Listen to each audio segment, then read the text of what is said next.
실존이란 탄생된 것, 있는 것, 본질이란 그것의 쓰임새나 목적을 말합니다. 가위가 존재하기 위해선 그 본질이 먼저 있어야 합니다. 가위라는 존재가 먼저 있고 자르는 게 아니라 자르는 본질이 필요하기 때문에 필요에 의해 가위가 생겨납니다. 그러나 인간에게는 목적인 본질이 먼저가 아닙니다. 예를 들어 팝콘트리라는 인간이 있습니다. 저는 유튜버라는 목적을 위해 이 세상에 태어났을까요? 아닙니다. 저는 먼저 실존한 다음 자유의지에 의해 저라는 인간의 목적, 즉 유튜버라는 쓰임새를 만들어냈습니다. 저는 먼저 실존한 후에 자유의지와 선택의 결과로 유튜버가 됐습니다. 이렇듯 인간은 의지와 선택을 통해 목적이라는 본질을 만들어내기 때문에 사르트르는 이런 말을 하고 있습니다. 다시 말해 인간은 목적이 정해져 있지 않은 자유로운 존재이기 때문에 스스로의 의지로 선택해서 인간이라는 실존의 본질을 만들어내야 한다는 것이 실존주의입니다. 그런데 영화 속에는 실존주의가 말하는 삶과는 거리가 먼 삶을 살고 있는 인물 라이언이 있습니다.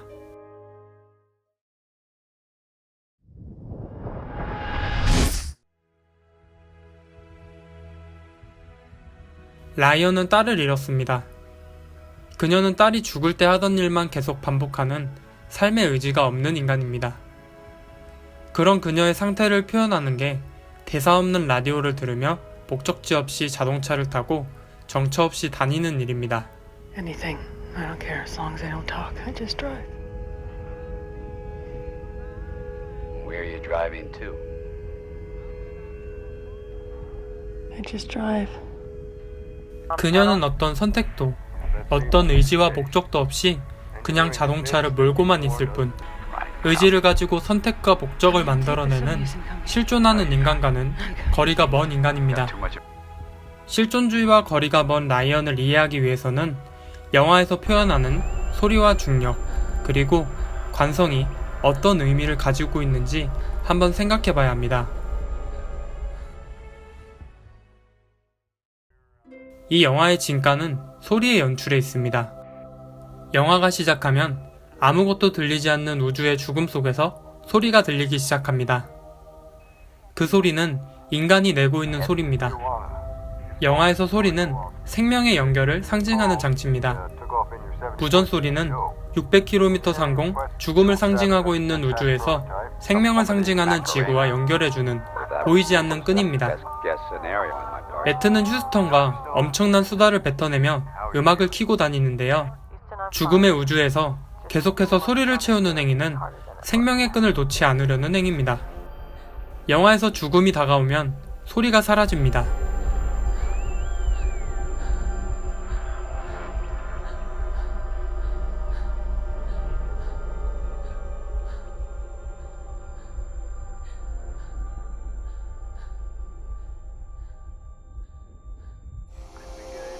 라이언이 의지를 잃고 우주에서의 죽음을 선택할 때입니다. 그녀가 죽음을 선택하자 지구에서 오던 라디오 소리가 점점 줄어들고 이내 끊깁니다.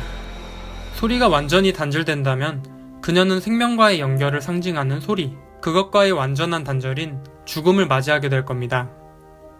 그러나 소리가 없어지려고 하는 찰나 그녀는 죽음의 문턱에서 소리를 가진 매트를 만납니다. 매트가 들어오면 이전에는 우주선에 없던 노랫소리들이 영화를 채웁니다. I found a little extra battery power. It helps I didn't have you around to distract me. 환상과도 같은 이 장면에서 매트와 소리를 만난 그녀는 삶에 대한 끈을 다시 잡습니다.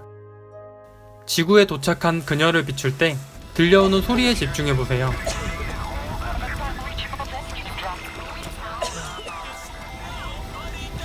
생명의 땅 지구로 돌아오자 삶과 생명들을 연결해주는 소리들이 그녀를 가득 채워줍니다. 지구에는 소리라는 이 생명의 줄들이 서로 엉키고 설켜 삶을 만들어내고 있습니다. 이렇게 소리는 영화에서 생명 혹은 삶을 연결해주는 매개체라는 의미를 가지고 있습니다. 그런 소리를 듣지 않는 라이언의 과거는 어떤 선택도 의지도 없는 죽은 것과 매한가지인 삶이었을 겁니다. Houston, can you please turn that music off? Kowalski, not a problem. Thank you, Kowalski. 이런 실존하는 인간으로서 죽은 것과 같은 라이언은 방향과 목적 없이 그냥 자동차를 타고 다닙니다. Driving too. I just drive. 방향과 목적 없이 자동차를 타고 다니는 행위는 어떤 의지도 선택도 하지 않는 행위로 실존적인 인간과는 거리가 먼 행위입니다. 라이언이 방향과 목적 없이 다니는 행위는 사방이 죽음과 어둠으로 가득 찬 우주에서 어디가 위고 어디가 아래인지도 모르는 방향과 목적 없이 우주를 유영하는 행위와 닮아 있습니다. 라이언의 지구 속 상황은 마치 죽음으로 가득 찬 우주에 있는 것 같습니다. 실제로 우주 유영은 영화에서 의미를 담은 중요한 표현입니다. 우주의 무중력과 유영을 표현하기 위해 영화 전체에서 롱테이크를 사용하기 때문인데요. 마치 카메라가 우주에서 둥둥 떠다니는 것 같이 표현하고 있습니다. 이렇게 공을 들인 무중력의 우주를 유영한다는 건 영화에서 어떤 의미일까요? 우리는 라이언을 북돋아주는 매트의 대사와 영화의 제목에서 그 힌트를 찾을 수 있습니다. You gotta plant both your feet on the ground and start living life. How did you? 두 발을 딛고 일어난다는 말은 한 사람의 의지를 표현하는 말입니다. 그리고 두 발을 딛고 일어서기 위해서 보이지 않지만 필요한 게 있습니다. 바로 영화의 제목, 중력입니다. 무중력 상태의 우주에서는 두 발을 딛고 설 수 없습니다. 영화 속 중력이란 일어설 수 있게 해주는 삶에 대한 목적 혹은 의지입니다. 영화에서 중력은 의지이고 중력이 없는 우주에서의 유형은 의지 없는 삶을 표현하고 있습니다. 과거 라이언이 지구에서 정처 없이 차를 타고 다니는 일은 우주에서 중력이란 의지 없이 유영하는 것과 같은 죽은 인생을 은유하고 있습니다.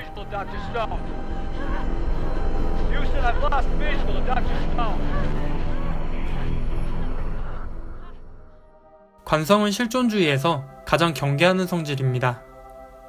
관성은 의지를 갖고 선택해야 하는 실존주의적인 인간을 있게 만들기 때문인데요. 사회에도 인간의 본질을 선택할 수 없게 만드는 관성이 존재합니다. 나이가 되면 고등학교에 가고 수능을 봐야 하고 그 다음엔 대학교를 가야 하고 그 후엔 취업을 해야 하고 그 후엔 결혼을 해야 한다는 이런 정해진 틀에 따라 살아가는 관성은 인간에게 자신이 누구인지를 잊게 만들고 자신이 자의적인 선택을 하고 있다는 착각을 만듭니다. 이런 관성은 실존적인 인간의 눈을 멀게 만들어 죽음에 이르게 합니다. 영화에서는 실존적인 인간으로서 살지 못하고 있는 라이언을 죽은 인간으로 표현하고 있습니다. 이와 같은 맥락으로 라이언이 우주에서 관성에 의해 계속 죽음으로 몰려가고 있습니다. 실존주의와 영화에서 관성은 실존적인 인간을 죽음에 이르게 만드는 경계해야 할 성질입니다. 소리 없이 정처 없는 시간을 관성으로만 지내던 죽은 라이언은 우주에서 죽음을 체험하고 매트를 통해 삶의 의지를 되찾기 시작합니다. 그녀는 능동적으로 선택하는 실존적 인간으로의 변화를 시작합니다. 그녀는 크게 선택과 소리를 통해 영화에서 변화합니다. 영화 초반 그녀는 더 이상 소리가 들리지 않자 능동적인 선택을 하지 않고 포기한 채 죽음을 받아들여 버립니다. 소리가 단절되던 위기에 포기하던 그녀와 비교해봤을 때 대답 없는 지구에 능동적으로 소리를 보내게 되는 그녀의 변화는 큰 변화입니다. 이런 그녀의 새로운 모습의 시작을 영화는 뱃속의 태아로 표현하고 있습니다. 삶에 대한 목적의지를 가진 실존적인 라이언의 탄생이 시작된 겁니다.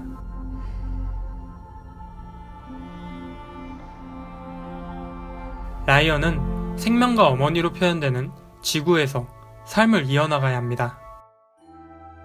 영화는 지구를 생명과 어머니쯤으로 표현하고 있습니다. 매트가 말하는 마더어스라는 관용어도 그렇고 Ryan, where's home? Down there. Mother Earth. 라이언이 하필 물로 떨어지는 것도 그렇습니다. 이미 태아의 이미지를 본 우리에게 그녀가 떨어진 바다는 양수를 연상시킵니다. 우주에서 잉태되고 지구의 양수에서 그녀는 새롭게 태어납니다. 그곳을 헤쳐나오며 만나는 개구리는 그녀가 어떤 삶을 얻었는지를 단적으로 보여주는 좋은 예입니다. 과거의 올챙이였던 자신을 벗어던지는 것처럼 우주에서 입고 있던 우주복을 벗어버리고 그녀는 개구리로 재탄생합니다. 무중력의 우주가 아닌 중력이 있는 지구에서 두 발로 일어서 살 수 있는 존재로 라이언은 다시 태어납니다.